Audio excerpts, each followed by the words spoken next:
ওই নেতা আসার পরে বাংলাদেশের প্রতিটি ক্যাম্পাসে ক্যাম্পাসে সেই গণতন্ত্রের ধারা শুরু হয়েছে, সেই গণতন্ত্রের ধারা বন্ধ করার জন্য পাগল হয়ে গেছে। আমরা দেখতে পেয়েছি শাহজালাল বিজ্ঞান ও প্রযুক্তি বিশ্ববিদ্যালয়ের যে নির্বাচন, সেই নির্বাচন কমিশনের সামনে মত তৈরি করে এবং বিচার বিভাগকে প্রভাবিত করে ওই নির্বাচনকে বন্ধ করেছে। আজকে সারা বাংলাদেশের মানুষ দেখছে ওই দল বাংলাদেশের গণতন্ত্র চায় না, তারা বাংলাদেশের মাফিয়াতন্ত্র চায়। আমরা দেখতে পাচ্ছি ভারতের পরে আসার আগে তারা পরাজয় হয়ে গেছে। তারা দেখতে পাচ্ছে বাংলাদেশে আজকে সকল নাগরিকতা ইনসাফের পক্ষে অবস্থান নিয়েছে। বাংলাদেশের যে 4 কোটি তরুণ তারা 5টি ছাত্র সংসদ নির্বাচনে ইনসাফের পক্ষের প্রতিনিধিদের পক্ষে তারা অবস্থান গ্রহণ করেছে এবং আসলে যে নির্বাচন, ভারতের যে নির্বাচন, সেই নির্বাচনে ইনসাফের পক্ষের প্রতিনিধিদেরকে বিজয় করার জন্য তারা মুখিয়ে আছে। এই বিজয় থেকে তারা পাগল হইয়া গেছে। আজকে তারা কাপুরুষের মতো সারা দেশে আমার মা বোনদের উপর হামলা করছে। সন্ত্রাসীরা আর কোন মা বোনদের উপর তারা হামলা করে আমরা সারা দেশের 18 কোটি জনতাকে প্রতিরোধ করে তুলবো। ছাড় দেওয়া হবে না, আর ছাড় দেওয়া হবে না। তোদেরকে বলতে চাই, এই জুলাই বিপ্লবে ছাত্রলীগের সন্ত্রাসীরা খুনি হাসিনার পেটুয়া বাহিনী 15 জুলাই আমাদের বন্ধুদের উপর ঢাকা বিশ্ববিদ্যালয়ে হামলা করেছিল।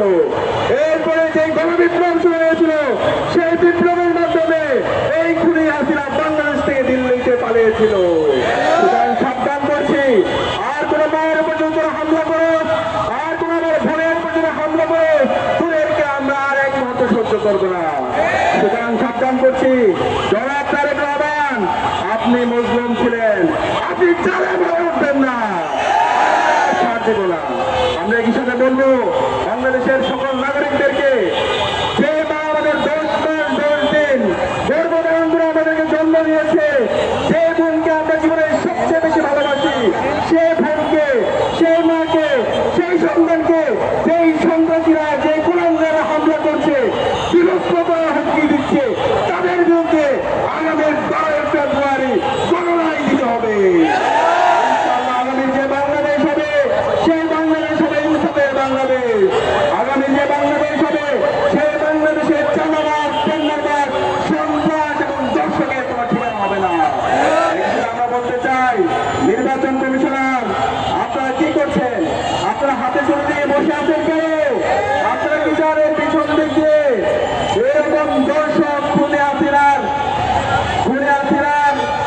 এবং যারা ফেসিবাদী কাঠামোকে রেখে দিতে চায়, সেই ধরনের একটি জনতার নির্বাচন দিয়ে আবার সেই ফেসিবাদী কাঠামোকে রেখে দিতে আমরা এটা সহ্য করবো না। সকল দলের জন্য লেভেল প্লেইং ফিল্ড নিশ্চিত করতে হবে। একই সাথে শেরপুরে জামাতের নেতা রেজাউল ভাইয়ের হত্যার সাথে যে বিএনপি সন্ত্রাসীরা জড়িত আছে, তাদেরকে দ্রুত সময়ের মধ্যে বিচারের আওতায় নিয়ে আসতে হবে। একই সাথে সারা দেশের সকল নাগরিকরা যেন নির্বিঘ্নে ভোট দিতে পারে, সেই পরিবেশ নিশ্চিত করতে হবে। এবং গতকাল গাজীপুরে ছাত্রদলের সন্ত্রাসীরা আমার যে বোনকে হত্যা করেছে, সেটার বিচার আওতায় নিয়ে আসতে হবে। আমরা আশা করব বাংলাদেশের নাগরিকরা আজকে জমিষ্ঠ সচেতন।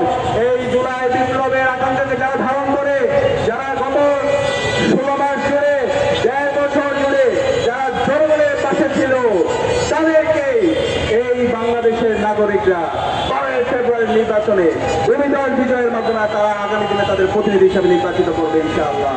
ইনকিলাব জিন্দাবাদ।